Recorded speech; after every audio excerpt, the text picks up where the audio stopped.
Ruhnya putusan pengadilan, mahkotanya putusan pengadilan, bermutu dan tidaknya itu sebenarnya dilihat dari bagaimana hakim membuat pertimbangan hukumnya.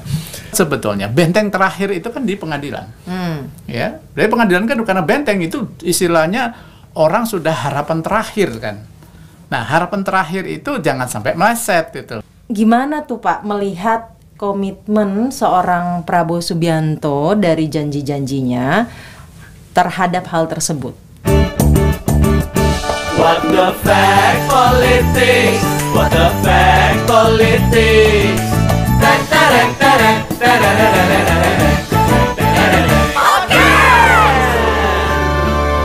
Kembali lagi di What the Facts Politics. Tapi kali ini What the Facts Politiknya spesial karena bukan membahas mengenai politik, tapi kita mau membahas mengenai hukum. Karena hukum itu penting sebagai kita bernegara di Indonesia, dan kemudian itu sebenarnya sesuatu yang sangat dekat dan lekat dengan kehidupan kita sehari-hari. Tentunya untuk membahas hal itu, saya harus mendatangkan nih ahli-ahli hukum, pakar-pakar hukum terkemuka di Indonesia.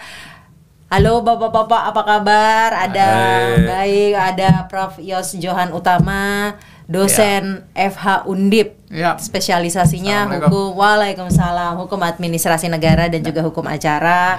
Kemudian ada Dr. Arief Setiawan. Halo. Ini dari UII, dosen FH UI, spesialisasinya di hukum pidana dan juga hukum acara pidana. Ini kita udah punya presiden baru. 20 Oktober kemarin udah resmi.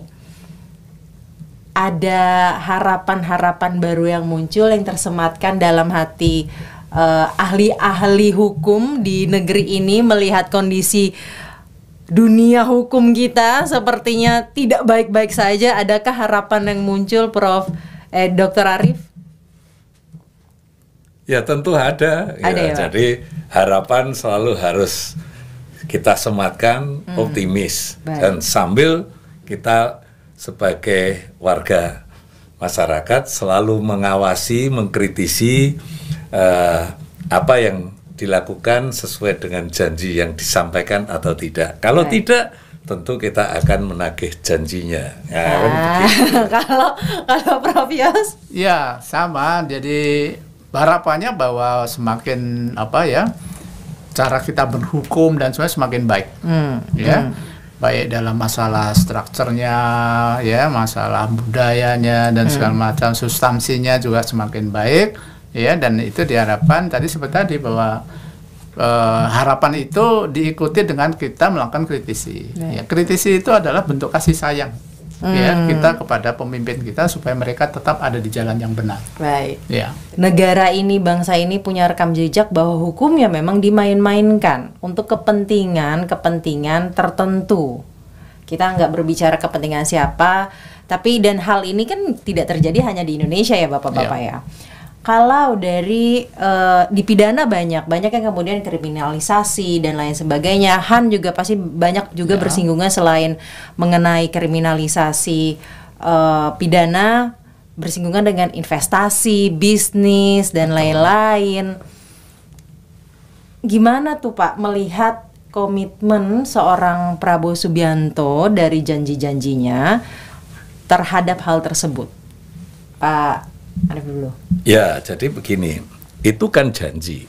Suatu janji itu kan sebenarnya adalah satu tekad yang disampaikan kepada pihak lain, di mana dia nanti akan menunaikan apa yang dia sampaikan. Berarti kan janji itu sesuatu hal yang bisa ditagihkan. Gitu.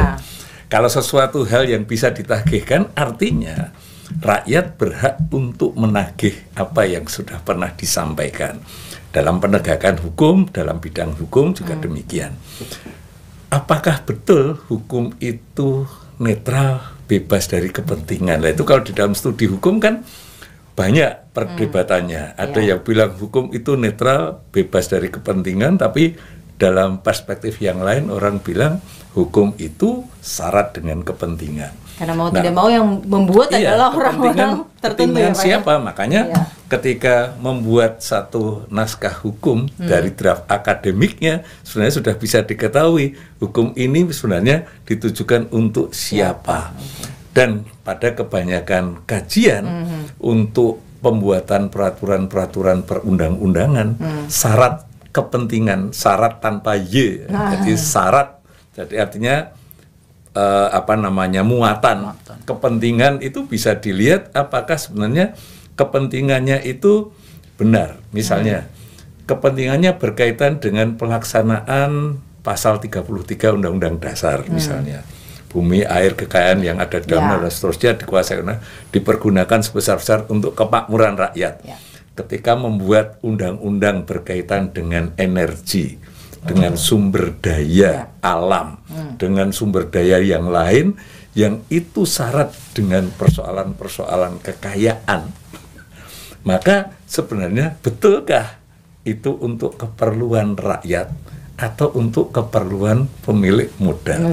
Itu bisa dilihat. Karena itu kalau memang tekadnya adalah akan melakukan satu proses-proses hukum mulai dari perancangan perundang-undangannya sampai penegakan hukumnya, saya kira motivasi dasar dari perancangan ini bisa dilihat dan dikaji lagi, bisa dievaluasi seluruh perundang-undangan ini, betulkah undang-undang ini memang dimaksudkan untuk keperluan kepentingan rakyat atau ada kepentingan lain yang mengikut di situ. Nah, tentu saja kita tidak bisa sembarangan bicara itu karena itu tentu harus riset.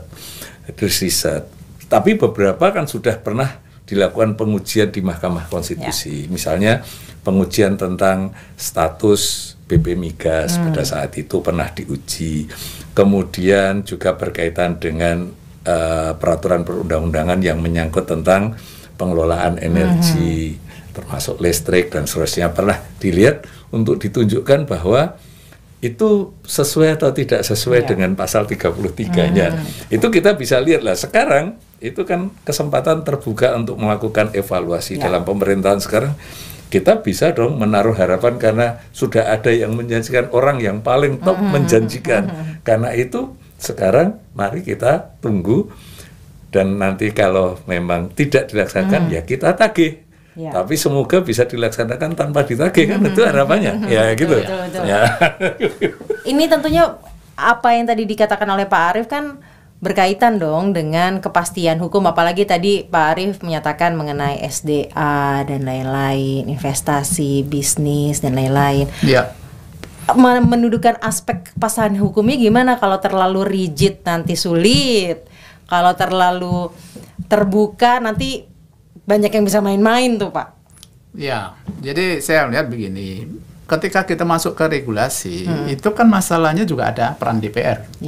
Yang di sana juga macam-macam partai politik, ya, dan mereka kadang-kadang bersentuhan dengan hal-hal yang sifatnya adalah pemilik modal, kemudian kepentingan yang besar dan segala macam. Maka mau tidak mau kemampuan kita adalah bukan masalah kemudian sama sekali tidak ada menghilangkan itu faktor adanya kepentingan. Saya kira agak sulit.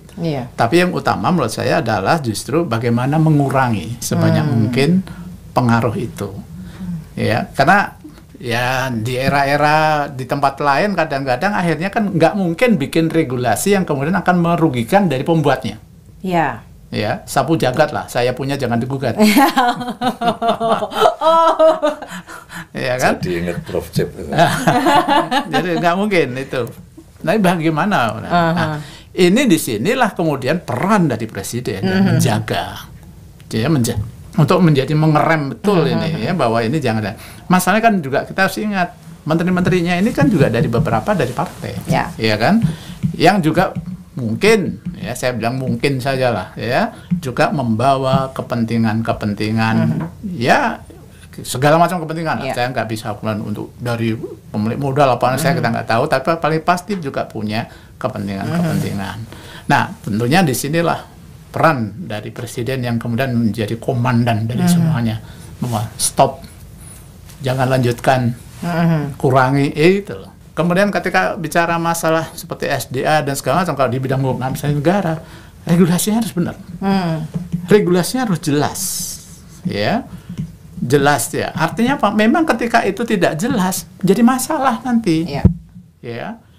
Kalau kita kemudian masalah rigiditas segala macam, bisa saja itu di bawahnya lah regulasi, ya. Masalah kerincian dan segala macam.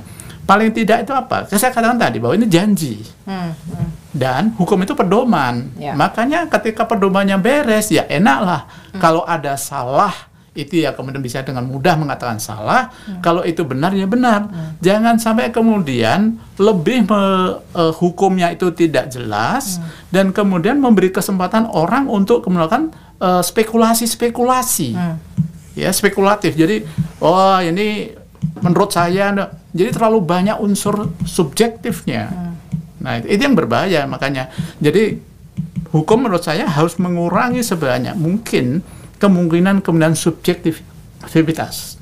Jadi hukumnya sendiri sudah bagus dengan objektivitas, ya, hingga subjektivitas itu tidak terlalu banyak berperan. Tapi kalau hukumnya sendiri sudah buruk, ya pasti muncul nanti subjektivitas, dan itu sangat tidak merugikan dalam penegakan hukum. Merugikan dalam penegakan hukum tentunya kalau misalkan hukumnya tidak jelas, juga merugikan aspek-aspek kehidupan dan bernegara yang lain. Salah satunya mungkin aspek investasi dan juga bisnis yang menjadi salah satu kepentingan bernegara dan masyarakat juga. Seberapa hubungannya tuh, seberapa erat kepastian hukum, subjektivitas tadi dengan investasi dan juga bisnis, Pak. Dan kalau misalkan itu subjektivitasnya tinggi, pendulunya tidak bisa dijaga dengan baik, kepastian hukumnya tidak ada, efek negatifnya seperti apa memang, Pak? Siapa yang mau berinvestasi di wilayah yang tidak ada kepastian hukum? Siapa yang mau berinvestasi di tempat yang sangat relatif, subjektivitas begitu kuat? Susah. Orang nggak, kemudian bagaimana saya menjamin investasi yang saya tanamkan triliunan rupiah di wilayah yang kemudian kepastian hukumnya nggak jelas? Uang saya hilang triliunan gitu ya. Nggak mau. Nah, itulah makanya tentunya kita harapan dari kita kepada presiden baru dengan timnya, kabinet yang merah putih ini, ya mampu memberikan rasa yang kemudian nyaman untuk investasi, tapi dengan tetap memperhatikan kepentingan rakyat Indonesia. Itu aja. Pak Arief, pasti ada ya kalau menurut saya, kalau kita telisik, karena kan tadi secara vibe lah, secara vibe kita setuju bahwa banyak hal-hal ketidakpastian hukum, kemudian kriminalisasi yang terjadi selama ini di negara ini. Contoh mengenai ketidakpastian hukum, kriminalisasi atau apapun lah itu yang kemudian berdampak terhadap investasi, terhadap bisnis yang selama ini terjadi sebagai bahan pembelajaran, Pak Arief. Seperti yang disampaikan oleh Prof Yos, tujuan hukum kan tidak hanya persoalan kepastian. Kepastian iya, tapi juga keadilan juga masih ditambahi Prof Yos tadi dengan kasih sayang. Itu tambahan yang sentuhan yang sifatnya lokal tapi juga bagus ya, karena bahwa hukum itu, kalau ingat dari guru saya itu Prof Cip, kan sebenarnya ditujukan untuk manusia, bukan manusia untuk hukum, tapi hukum itu untuk kebahagiaan manusia. Jadi itu tadi kalau diterjemahkan sebagai cinta dalam hukum tadi. Ya, jadi dengan demikian kalau kita lihat sejarahnya, sesuatu yang wajar bahwa hukum harus memberikan jaminan. Tapi jangan lupa ketika pemberian jaminan itu ada hal yang tidak boleh ditinggalkan. Kepentingan luas di luar soal investasi kan kepentingan rakyat. Bagaimana investasi yang tidak merugikan, tapi bagaimana rakyat juga harus dipikirkan. Karena itulah maka kalau tidak menjadi perhatian dalam pemerintahan sekarang, maka kecurigaan bahwa kalau hukum itu hanya ramah kepada pemilik modal dengan melupakan yang lain. Yang lain itu banyak ya, tenaga kerja, ada contoh kasusnya nggak Pak dari pengalaman Bapak? Pasti kan Bapak pernah diminta lah untuk itu menjadi ahli hukum pidananya, tapi mungkin bisa dijelaskan oleh ahli yang lain yang berkaitan dengan persoalan efek dari peraturan-peraturan yang untuk mendukung investasi itu. Tapi sejauh ada mana? tidak Pak kasus yang kemudian ditarik ke hukum pidana mengenai hal-hal seperti ini? Iya, kalau itu kaitannya biasanya yang paling sering dilihat itu kalau persaingan bisnis dan kemudian perebutan wilayah yang menyangkut tentang area-area tertentu yang kemudian persaingan bisnis itu kemudian memanfaatkan hukum untuk kepentingan mereka yang kuat secara modal. Bagaimanapun ya, tadi karena saya katakan bahwa investasi itu butuh kepastian. Ya. Basis itu ada di hukum administrasi negara. Ya. Maka kemampuan hukum administrasi negara ini harus mampu kemudian nanti menjamin tentang hal Ya. itu. Menjamin juga kepastian dia tidak diganggu juga tapi juga ingat, pendulum itu harus kemudian juga menjamin kepastian kesejahteraan rakyat Indonesia karena ujung akhir dari semua kepemimpinan adalah kesejahteraan rakyat Indonesia. Ya. Amanat konstitusi ya Pak? Iya, itu amanat ya. Makanya artinya semua harus diarahkan ke sana. Ya. Bagaimana caranya? Ada yang model investasi, ada yang kemudian sendiri. Nah, ini semua kemudian juga harus, ini bukan terus kemudian seolah-olah hanya tanggung jawab dari presiden dan timnya, tetapi juga tanggung jawab dari institusi peradilan. Ya. Ya, bagaimana institusi peradilan itu kemudian bisa melaksanakan, ya, memproses itu semua proses-proses itu sesuai ketentuan yang ada, secara dan terutama dengan yang adil, ya, segala macam, ya, itu harus benar, betul-betul. Karena ketika ini kemudian tidak terjamin, karena mohon maaf, presiden nggak bisa intervensi kan, Ya. ya, makanya ketika ini kemudian presiden udah bagus segala macam, kemudian masuk wilayah di sini muncul hal-hal yang kemudian justru bertentangan atau tidak menimbulkan kepastian, itu juga berabe juga. Ya. Jadi bahwa masalah ini juga artinya peran serta dari bidang yudisial itu harus juga benar, harus bagus. Saya melihat di Regulasi ya. pemberitaan sebenarnya. pemberitaan. Pak. Melihat di pemberitaan Ya. bahwa terkait hal ini ada yang baru-baru ini Pak, beberapa bulan terakhir baru-baru ini melakukan eksaminasi publik. Nah, terkait ini nih, terkait institusi peradilan yang tidak memutuskan sesuai dengan rule of game-nya, terus pidananya juga tidak sesuai dengan rule of game-nya. Kasusnya Mardhani Maming, kasus korupsi pada tahun 2022. Sekarang diajukan nih PK ke MA. Gimana tuh Pak, Bapak mungkin Pak Arief? Jadi dalam penegakan hukum misalnya, kalau kita melihat tujuan penegakan hukum itu adalah untuk mencari dan menemukan kebenaran, Ya. maka sebenarnya melalui proses-proses peradilan itulah meskipun dengan segala catatan ada banyak kekurangannya, bukan sesuatu yang sempurna untuk penemuan kebenaran, tetapi di dalam peradaban manusia kan kita sudah memilih bahwa dalam sejarah peradaban manusia itu peradilan adalah yang kita sepakati sebagai institusi yang bisa memberikan kebenaran gitu. Ya. Jadi dengan segala relativitasnya. Nah, sekarang kalau kita lihat apakah itu digunakan dengan benar kewenangan-kewenangan itu, maka di dalam hukum acara kan ada prinsip tidak boleh ada proses tanpa prosedur. Jadi hukum acara itu tidak hanya mengatur pemberian kewenangan, tapi juga mengatur bagaimana mengawasi kewenangan itu kalau digunakan, dan kemudian membatasi kewenangan-kewenangan melalui apa yang disebut sebagai prosedur-prosedur dalam hukum acara itu. Polisi beri kewenangan menangkap, diberi kewenangan menahan, tapi kan tidak boleh saya punya kewenangan terus langsung nangkap, kan nggak boleh. Harus ada prosedur-prosedurnya ya Pak harus ya. melalui proses penyidikan dilakukan, pemeriksaan, kalau sudah dapat bukti menetapkan tersangka baru boleh menangkap, minta izin pengadilan baru boleh menyita, menggeledah. Itu kan sebenarnya bentuk-bentuk hukum acara untuk mengawasi kewenangan yang sifatnya tadinya administratif itu pada aparat penegak hukum. Nah, sekarang kalau tanyanya kasus konkret, mungkin nggak ada satu kasus di mana proses dan prosedurnya itu tidak benar. Bisa saja gitu. Misalnya kita banyak melihat misalnya orang ditetapkan jadi tersangka. Ya.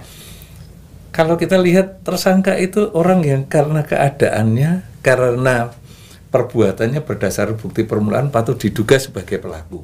Berarti untuk menjadikan tersangka pun ada dasarnya bukti permulaan. Nah ini bukti permulaan belum ditemukan, kok sudah menetapkan tersangka. Mungkin nggak misalnya kita menetapkan orang sebagai tersangka pembunuhan, padahal bukti tentang matinya orang belum ada. Lah itu juga pertanyaan sama sering dilakukan kalau dalam korupsi, pasal 2, pasal 3 itu. Kerugian keuangan negara belum dipastikan lewat hasil audit yang pasti. Tapi sudah ada tersangkanya. Gitu. Kemudian kerugiannya baru dicari menyusul. Lah itu apa tidak sama kalau dia sebagai delik yang sifatnya material, berarti kan akibat yang dilarang terjadinya kerugian keuangan negara itu kan harus ada dulu. Sama seperti pembunuhan itu yang dilarang kan matinya orang. Nah kalau matinya orang kan berarti harus ada bukti orang mati dulu, baru nyari penyebab kematian itu alamiah atau perbuatan melawan hukum manusia kan gitu. Ini sama, kerugiannya ada dulu, dipastikan apakah ini karena perbuatan melawan hukum atau bukan kan begitu. Jadi bukan dicari melawan hukumnya dulu baru cari kerugiannya, itu kan terbalik. Kalau terjadi seperti itu bisa terjadi, itu sebenarnya adalah penegakan hukumnya tidak benar. Karena itu kita bisa belajar dari beberapa case yang memang sering terjadi, pengujian pra peradilan mengenai orang ditetapkan sebagai tersangka. Oke, sekarang kalau liwat sudah masuk ke masalah hukumnya sudah terjadi. Apakah juga ketika kalau proses peradilan itu kan ukuran utamanya kan surat dakwaan. Surat dakwaan itu sebenarnya isinya kan ada dua yang penting. Pernyataan tentang perbuatan material yang dilakukan dan pernyataan tentang pelanggaran hukumnya. Karena itu pelanggaran hukum itu mesti pasal apa yang dilanggar. Nah, di situ kan ada apakah terdakwa melakukan kesalahan berkaitan dengan surat dakwaan itu. Sehingga dengan demikian salah satu yang harus dibuktikan kan adalah unsur. Unsur dalam delik yang disangkakan itu terbukti atau tidak. Itu penting. Kalau tidak terbukti, ya tidak bisa dipaksakan, kan gitu. Nah sekarang untuk membuktikan kan ada hukum pembuktiannya. Nah di sini apakah betul pembuktiannya dilakukan? Misalnya orang dituduh menerima suap. Berarti harus ada dua pihak. Yang memberi dan yang menerima kan gitu. Dan di situ berarti yang memberi akan memberikan sesuatu hadiah barang kepada pihak lain. Yang itu yang dituju adalah pegawai negeri atau penyelenggara negara. Kemudian si penerima bersedia menerima dengan melakukan atau tidak melakukan sesuai atau tidak sesuai dengan yang disampaikan oleh si pemberi kan begitu. Dengan demikian mesti harus dibuktikan bahwa di dalam proses itu ada apa yang disebut sebagai meeting of mind. Bertemunya kesepahaman antara pemberi dan penerima. Lah kalau sekarang pemberinya saja sudah tidak bisa dibuktikan karena nggak ada orangnya, sudah mati. Bagaimana membuktikannya bahwa dia dulu memberikan sesuatu kepada orang itu dengan maksud supaya dia melakukan sesuatu yang bertentangan dengan kewajibannya. Nah, dengan demikian kan sulit kalau dipaksakan seperti itu. Karena yang harus dibuktikan adalah kesepahaman antara pemberi dan penerima misalnya. Nah, itu kita bisa belajar dari kasus yang tadi yang ditanyakan, kasusnya siapa tadi? Pak Mardhani Maming, ataupun kasus yang lain, itu bisa lihat kalau tuduhannya adalah suap. Suap bisa di pasal 12B kecil dan atau pasal 11, itu kan masing-masing punya unsurnya yang harus dibuktikan. Dia dituduh menerima hadiah atau janji. Pembuktian tentang itu ada apa enggak? Kemudian dia dituduh penerimaannya itu karena akibat dia mengeluarkan satu surat keputusan yang berkaitan dengan pengalihan izin usaha, kan gitu, pertambangan, operasi produksi batu bara. Nah sekarang kalau pembuktiannya melanggar pasal 93-nya itu dikaitkan dengan keluarnya SK Bupati. Sementara sebenarnya secara hukum apakah betul ketika melakukan perbuatan mengeluarkan izin itu dia melanggar pasal yang dituju. Nah, itu tentu saja nanti Prof Yos bisa lebih menjelaskan karena ini menyangkut tentang ketentuan pasal 93 itu kan hukum administrasi. Hukum administrasi yang mengatur bidang pertambangan. Pasal 93 itu ditujukan kepada pejabat atau penyelenggara negara atau ditujukan kepada pemegang IUPOP sehingga ketika ada orang dipersalahkan karena mengeluarkan izin itu melanggar SOP apa ya yang dilanggar? Itu kan persoalan pembuktian ya. Oke. Itu pertanyaannya Pak. Selain hubungannya SOP-nya, SOP mana yang dilanggar, yang juga tadi harus dibuktikan menarik adalah apakah hadiah itu kategorinya suap atau bukan, itu kan juga menjadi sebuah pertanyaan. Maaf, itu tentu wilayah di hukum pidana untuk menguji masalah suapnya dan segala macam. Kalau saya kan sisi dari hukum administrasi negaranya. Pertama adalah tentu yang harus diuji adalah apakah pasal yang dinyatakan dilanggar itu tepat untuk si pelaku terpidana dalam hal ini ya. Nah, kalau tadi saya baca pasal 93 ayat 1 ya Undang-Undang 4 2009 itu kata-katanya di situ adalah pemegang. Pemegang IUP dan IUPK dilarang memindahkan bla bla bla kata-kata gitu. Kalau begitu, ini jelas larangannya kan kepada pemegang. Bukan pemberi. Ini kan bukan pemegang. Makanya ini tentu diuji ulang. Dia ini pemegang bukan. Kok larangan yang dikenakan untuk pemegang kok dikenakan kepada orang yang bukan pemegang? Ya, dan tidak setiap larangan itu berlaku mutatis mutandis untuk orang lain. Ibaratnya begini deh, ya. Mahasiswa dilarang pindah-pindahin kursi. Dekannya boleh nggak pindahin kursi? Apakah dekannya dilarang juga memindahkan kursi? Kan enggak. Ya, itu hanya untuk mereka saja. Itu satu. Dan kalaupun itu dianggap pelanggaran, kita sudah ada Undang-Undang 30 2014 yang pengujiannya itu diuji dulu. Kita punya APIP, aparat pengawas institusi pemerintah, internal pemerintah, yang dia kan kemudian dengan prosesnya yang tadi due process of law di hukum asasi negara itu kemudian nanti akan menentukan ya ada tidaknya penyalahgunaan wewenang, ada tidaknya kerugian, siapa yang bertanggung jawab, ada di situ. Ya, dan itu kemudian kalau misalnya dimasalahkan, silahkan ada challenge itu di PT-UN. Ada. Ya. Maka tidak bisa, ini berarti kompetensinya jelas, absolut ada di peradilan administrasi. Maka apakah hal ini kemudian bisa hakim majelis pidana kemudian tiba-tiba menyatakan itu pelanggaran, sementara pengujiannya adalah kompetensi ini. Nah, itu pertanyaan kita, pertanyaan kan ya, apakah majelis hakim pidana berhak menguji kewenangan hakimnya ya? Ya, tindakan administrasi itu satu. Ya. Jadi itu. Yang kedua, ya, kemudian kalau kata memindahkan sendiri itu apa? Saya baca-baca di Undang-Undang 4 2009 itu. Nggak ada parameternya. Lalu bagaimana seseorang hakim menyatakan ini salah, ini tidak, dan apa itu kata memindahkan untuk kemudian menyalahkan orang? Ya, misalnya dilarang berjabat tangan, kan harus dijelaskan kapan berjabat tangan yang disalahkan itu seperti apa? Ya, masa setiap jabat tangan salah ya Pak ya? Iya kan? Oh, ternyata mohon maaf dalam konteks agama, yang bukan muhrimnya misalnya ada jelas seperti itu. Itu tidak ada. Definisinya aja nggak ada. Lalu bagaimana hal ini? Bahkan seorang hakim majelis hakim pidana memutus itu. Nah, tentunya ini adalah kewenangan ini.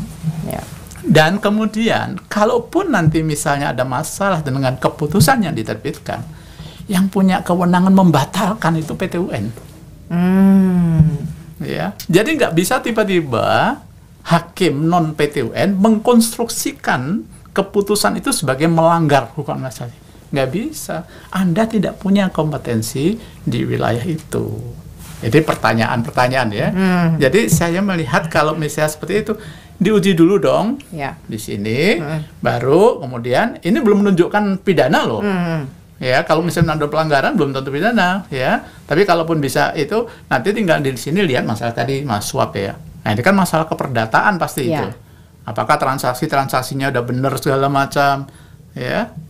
Ya, tentu kan nggak bisa kemudian sesuatu yang kemudian nyata-nyata kemudian belum pernah dibatalkan. Ya. Dinyatakan melanggar. Ya.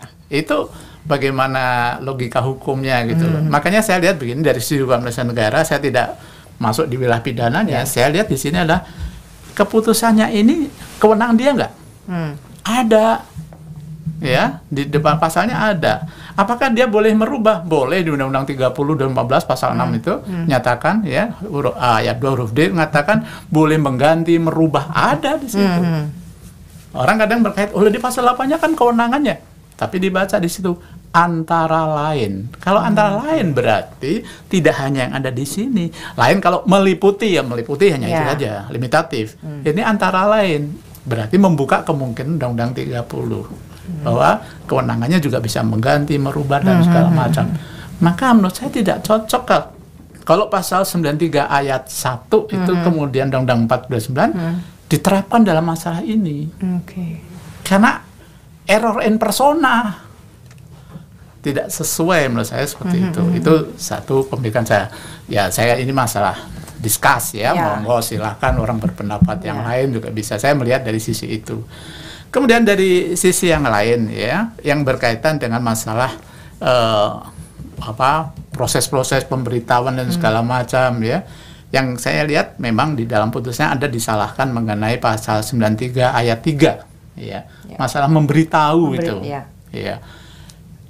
Tapi kan pasal 93 ayat 3 itu merupakan pelaksanaan pasal 93 ayat 2. Yang di situ ada berkaitan masalah di bursa saham. Dan lagi-lagi Mas saya, karena regulasinya tidak baik, tidak jelas. Di situ ada pengalihan kepemilikan. Nggak ada penjelasan apa yang dimaksud pengalihan kepemilikan. Apa parameternya, apa ukuran, nggak ada.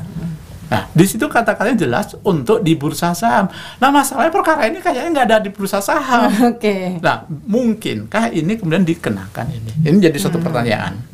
Ya, pertanyaan kita bersama, pertanyaan para ahli hukum, mungkinkah kemudian sesuatu yang jelas limitatif dikatakan di bursa saham, atau mungkin saya punya waktu sedikit membacanya. Boleh, Pak. Ya, tadi yang menerbitkan sudah jelas ya. Jadi di pasal 6 ayat 2 itu Undang-Undang 30 mengatakan jadi pejabat administrasi itu boleh menerbitkan, tidak menerbitkan, mengubah, mengganti. Nah, itu kan sudah merubah. Udah jelas ya, Pak ya? Jelas itu. Nah, kemudian nah ini di ayat 2-nya itu dikatakan gini, untuk pengalihan kepemilikan 93 ayat 2 atau saham di bursa saham.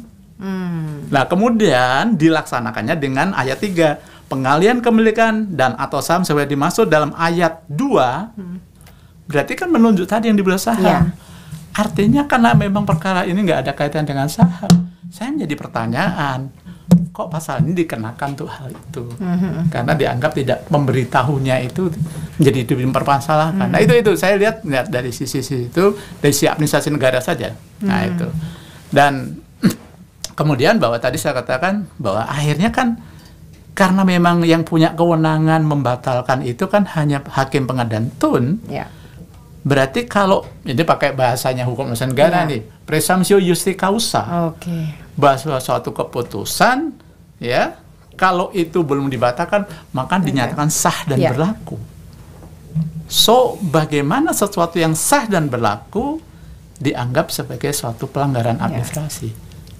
Nah, itu menjadi pertanyaan saya. Itu yang harusnya dibuktikan terlebih dahulu. Di peradilan tata usaha negara. Apakah ini tidak sah atau melanggar peraturan yang berlaku? Ya, karena misalnya tanpa paraf atau apa, itu biarlah diuji. Itu bukan kewenangan pengadilan negeri ya. Menurut saya demikian. Tapi tentu kita open to debat. Ya. Baik. Itu masalah administrasi. Yang saya baca juga mengenai mens rea. Bahwa bahwa tadi kan juga sempat disinggung ya oleh Prof. Arief bahwa yang memberikan ini sudah tidak bisa dimintai keterangan. Mens rea ini kan harus dari kedua belah pihak ya Pak, kalau suap ya Pak ya. Gimana tuh Pak? Menjelaskannya seperti apa tuh? Ya, jadi sebelum sampai di situ ya, ini tadi kan pertanyaan yang awal mungkin belum saya jelaskan kaitannya dengan eksaminasi. Ya. Jadi eksaminasi itu kan aktivitas untuk melakukan telaah pengujian terhadap satu produk putusan-putusan pengadilan. Kebetulan di perguruan tinggi kami itu eksaminasi itu jadi mata kuliah. Jadi saya mengajar mata kuliah eksaminasi publik. Ini sudah berjalan ya sekitar 10 tahun ya. Eksaminasi publik karena mengingat pentingnya orang melakukan pengkajian bahwa putusan-putusan pengadilan itu kan dasarnya kalau ada giumnya kan putusan hakim dianggap benar, res judicata pro veritate habetur. Tetapi faktanya kan sebenarnya tidak mesti begitu, karena res judicata pro veritate habetur itu kan hanya untuk menjaga asas kepastian, bahwa putusan itu ya sudah dianggap selesai. Kalau sudah berkekuatan hukum tetap ya dianggap benar, suka atau tidak suka. Nah, tetapi secara akademis kan terbuka untuk digaji. Ketika mengkaji, melakukan pengujian, bisa saja kita menemukan kesalahan. Nah, dari kasus yang tadi ditanyakan, kita melakukan eksaminasi. Itu tidak hanya kasus itu, karena kita kasusnya Bu Karen, kita juga Setiawan ya, Bu Karen itu dalam kasus yang pertama, dalam kasus pembelian saham di Australia, itu kita bikin eksaminasinya adalah menggugat business judgment rules sebagai tindak pidana korupsi. Kasusnya asuransi Jiwasraya, kasusnya Beni Cokro, kita juga menerbitkan buku hasil eksaminasi menggugat tindak pidana pasar modal kok dijadikan sebagai tindak pidana korupsi, dan seterusnya banyak. Kita buku sudah lebih dari 10 dalam bentuk buku, yang lainnya dalam bentuk laporan-laporan penelitian bisa. Nah, sehingga itu eksaminasi bukan sesuatu yang hanya dilakukan terhadap kasus itu. Nah, ketika mengkaji kasus yang tadi ditanyakan untuk kasusnya Pak Maming itu, kita melihat bahwa kasusnya itu kan terdakwa Pak Maming itu kan didakwa karena dianggap menerima suap, yang suap itu sebagai akibat diterbitkannya SK Bupati mengenai pengalihan izin usaha pertambangan tadi dari PTA ke PTB, begitu taruhlah begitu. Nah, padahal yang terjadi, kita melihat kasus ini ada kaitannya. Tidak hanya persoalan hukum pidana, tapi ada irisan dengan hukum perdata dan kemudian juga hukum administrasi. Berkaitan dengan hukum administrasi saja sudah dijelaskan panjang lebar oleh Prof. Yos, karena dikaitkan dengan tindakan bupati yang mengeluarkan SK itu dianggap melanggar Undang-Undang Minerba kan itu. Padahal sebenarnya pasal yang dipakai tidak ditujukan kepada pejabat negara atau penyelenggara negara atau pegawai negeri, tapi ditujukan kepada pemegang izin usahanya kan gitu. Sehingga dengan demikian mestinya hakim melihat dari aspek hukum administrasinya dengan seksama, karena ada irisan hukum administrasi. Yang kedua, ada juga irisannya dengan hukum keperdataan. Terdakwa seorang pengusaha, iya, tetapi sejak menjabat sebagai bupati sudah mengundurkan diri. Dari dua periode itu sudah mengundurkan diri. Dan kejadian itu adalah kejadian di mana terdakwa sudah tidak terlibat lagi di perusahaan-perusahaan yang dimaksud tadi. Nah, perusahaan tadi kan tetap beraktivitas, melakukan aktivitas, melakukan hubungan hukum dengan perusahaan yang lain. Ada berkaitan dengan persoalan penggunaan terminal, ada yang berkaitan dengan persoalan yang menyangkut tentang kewajiban-kewajiban yang lain. Ada juga karena ada perusahaan yang dipilotkan sehingga wajib membayar kembali kepada, dan itu yang menerima perusahaan-perusahaan keluarga terdakwa tapi bukan terdakwa. Nah, itu kan kejadiannya ketika yang bersangkutan sudah tidak lagi terlibat di dalam bisnis itu. Nah, kan itu harus dibuktikan apakah ada sikap batinnya terdakwa tadi ada di situ. Nah, dari kajian hukum bisnisnya ada ahli hukum bisnisnya, ada berapa? Ada 4 orang di situ, ada Ibu Karina dari UGM, Ibu Ratna dari UII, kemudian ada Prof. Ridwan dan Pak Dr. Nur Jihad. Itu yang ini adalah persoalan hubungan hukum keperdataan. Sehingga ketika ada aliran dana masuk kepada perusahaan itu berkaitan dengan kewajiban perusahaan lain kepada perusahaan keluarganya terdakwa. Termasuk juga berkaitan dengan persoalan kepailitan di mana pembayaran dari kewajiban untuk membayar. Sehingga muncullah ada angka ratusan juta itu. Miliar, maksudnya 110 miliar dan seterusnya. Termasuk juga berkaitan dengan persoalan jam tangan. Ini kan persoalan keperdataan. Jadi irisan perdataan itu mestinya hakim pidana juga melihat apakah ini secara keperdataan sesuatu perbuatan hukum yang sah apa tidak menurut hukum perdata. Kalau itu sesuatu yang sah, sekarang pidananya apakah itu, kalau di dalam suap tadi yang diterima perusahaan-perusahaan tadi sama dengan diartikan sebagai diterima terdakwa. Itulah yang faktanya tidak ada. Jadi persoalan itu tadi, itu persoalan besar yang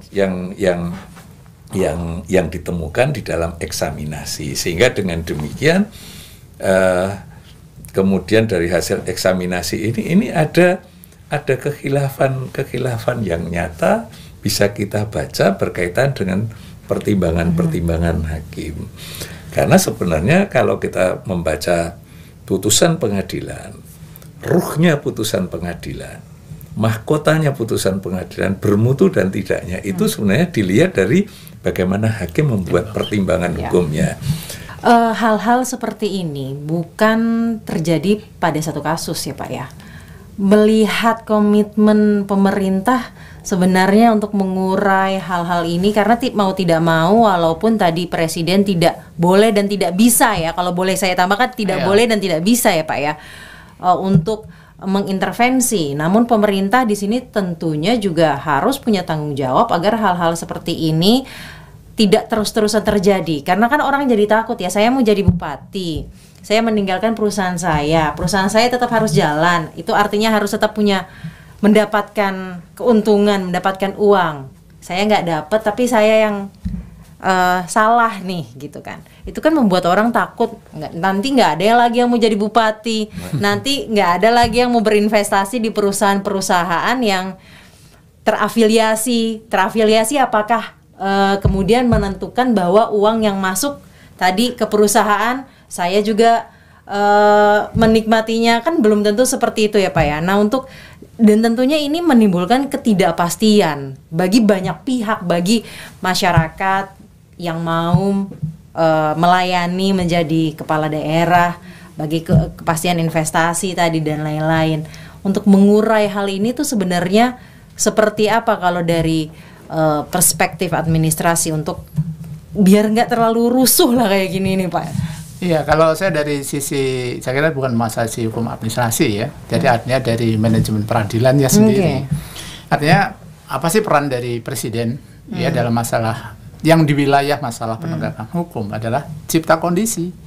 Bagaimana mampu menciptakan kondisi yang kemudian menjaga misalnya independensi dari pengadilan.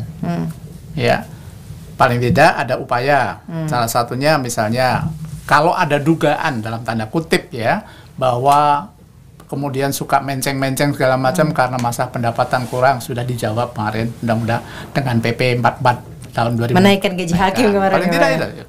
Kalau itu menjadi masalah, karena memang saya lihat memang sangat kurang lah. Dengan orang dengan gaji harus dibagi 2 karena istrinya, dan hakim itu tiap 3 tahun pindah. Pasti itu menjadi masalah sendiri. Kalau itu dijawab dulu.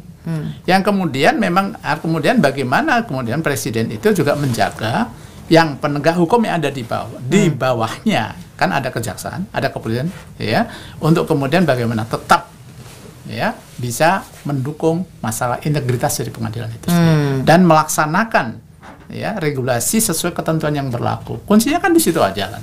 Ya. Tapi harus dibuktikan lagi tuh Ya, prosedur-prosedurnya dan lain-lain. Ya, karena juga ini menjadi satu hal yang jadi satu yang sangat sensitif ketika kemudian presiden yang kekuasaan eksekutif kan bagaimanapun kejaksaan di bawahnya. Ya. Kejaksaan di bawah.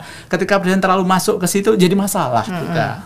Ada masuk masalah. Makanya harus pandai-pandai lah mencari Tapi jalan. terlalu lepas tangan juga jadi masalah. Jadi masalah. Pak. Nah itu ya istilahnya ya ini bukan urusan saya, nggak bisa dong. Iya. Orang kan mengatakan bahwa lu ini presidennya kok ya itu aparat di bawah Anda. Tapi ketika kita masuk dianggap intervensi. Makanya main pendulumnya pinter-pinteran juga itu. Nah dari sisi yang kemudian yang berkaitan dengan masalah penegakan yang lain yang misalnya yang berkaitan dengan masalah kesalahan segala macam, ini yang harus saya manajemennya jelas ya. Nah, ketika kemudian pengadilan itu sudah dikondisikan segala macam seperti itu, ya pengadilan mohon maaf itu juga kemudian ya itu juga melaksanakan hal sesuai rule of game. Kalau memang bukan kewenangannya ya jangan dilakukan dong. Ya. Itu ya. Pak Arief, kalau komitmen pemerintah setidaknya tadi sudah dijelaskan ya oleh Pak Yos gitu, benang kusut ini tidak diurai dengan contohnya tadi eksaminasi publik terhadap beberapa kasus yang terjadi, dampak buruknya itu seperti apa sih Pak? Kalau tadi kan saya melihat kayak nanti jangan-jangan misalkan saya punya perusahaan, saya tinggalkan perusahaan saya mau mengabdi gitu ya, takut saya mah Pak.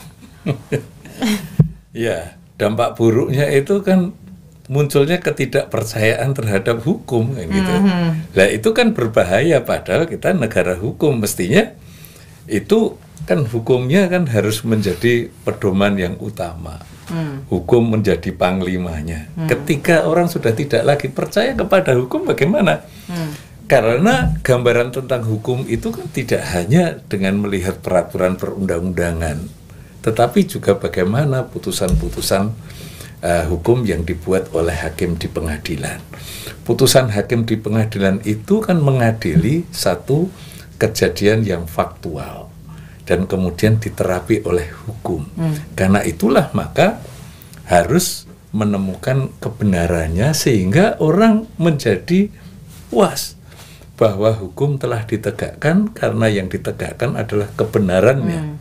Tapi kalau ketika penegakannya itu misalnya dengan mengabaikan standar-standar prosedur yang minimal yang harus dilakukan, yang tadi sampaikan oleh Profesor Mulyana itu kan ada 3 yang harus dilakukan, bahwa untuk menyatakan bersalah mesti harus dengan pembuktian yang benar. Pembuktian yang benar itu tidak hanya menyangkut tentang jenis alat bukti atau jumlah minimal alat bukti, tapi juga menyangkut tentang proses perolehan alat bukti dan cara menilai alat bukti. Formil dan materialnya harus. Nah, jaksa membuktikan, terdakwa boleh mengajukan pembuktian untuk melawan pembuktian itu. Itu keduanya kan harus dinilai dengan seksama.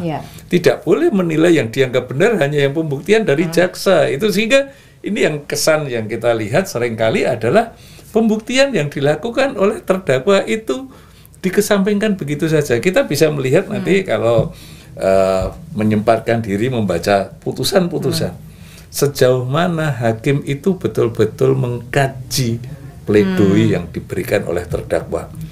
Biasanya hanya kecil sekali porsinya pledoi itu menimbang pembelaan yang dilakukan oleh penasihat hukum terdakwa, bagaimana tersebut dalam berita acara. Udah begitu saja. Tapi tidak seperti bagaimana hakim menimbang mengenai rekisitur atau tuntutannya. Padahal itu kebenaran melalui proses pembuktian bisa dilihat dari 2 pihak, terdakwa dan juga dari jaksa penuntut umum. Sehingga dengan demikian orang kan yang dicari kebenaran, bukan menang dan kalah, kan gitu. Ketika orang sudah menyadari bahwa ini yang ditentukan adalah kebenarannya, bukan soal menang dan kalah, insya Allah itu menjadi lebih baik dan orang bisa lebih percaya kepada hukum melalui putusan-putusan pengadilan. Jadi putusan pengadilan itu gambaran yang lebih nyata dibandingkan sekedar undang-undang, karena ini ada case-nya yang konkret diterapkan kepada kasus yang itu mengenai diri seseorang, sehingga orang bisa merasakan dulu, oh ini toh rasanya keadilan gitu. Iya benar. Jadi itu bukan PR mencari besar ya. bukan mencari kemenangan, tetapi mencari kebenaran gitu kan.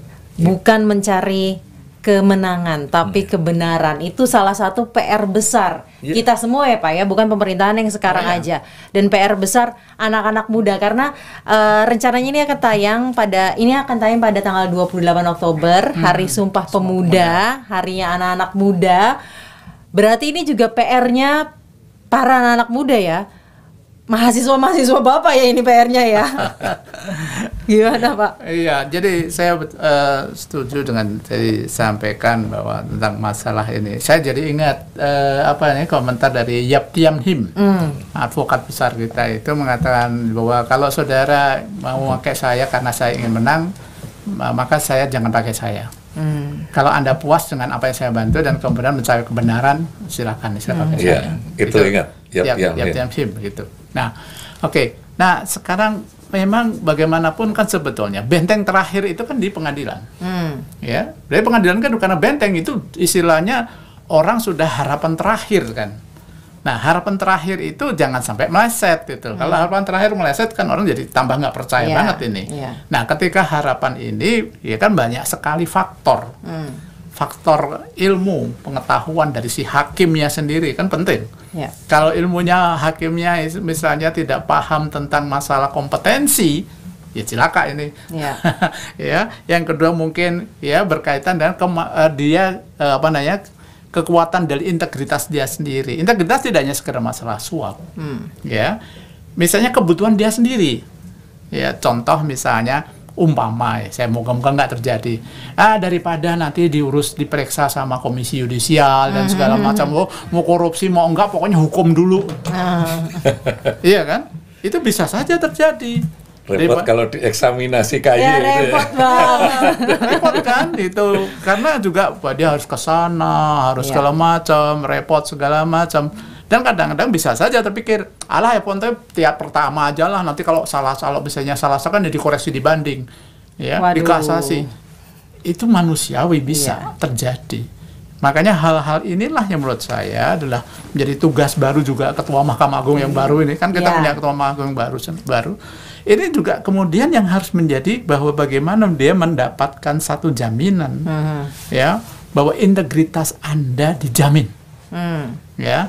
Tapi juga ilmu pengetahuan harus kau cari dong, supaya kamu jangan salah gara-gara ilmu pengetahuan yang salah. Nah, itu.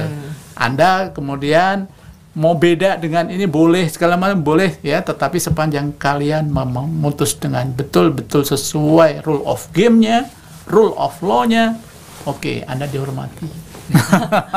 Kembalilah kepada tujuan peradilan itu sendiri, mencari kebenaran sejati. Itu ya Pak ya. Cukup merangkum ya Pak ya, bisa merangkum ya Pak ya di situ ya. Terima kasih Bapak-bapak, terima kasih Prof Yus sudah bergabung, terima kasih Dr. Arief. Semoga obrolan kita yang panjang dan berat mungkin buat teman-teman mahasiswa hukum ini bisa berapa SKS nih sebenarnya. Ya, Bapak-bapak telah mau berbagi ilmunya di CNN Indonesia What the Facts Politics. Dan inilah cue akhir saya untuk mengakhiri podcast. Saat ini saya Syazawi Sastro, sampai bertemu di What the Fact Politics lainnya. What the Fact Politics, What the Fact Politics.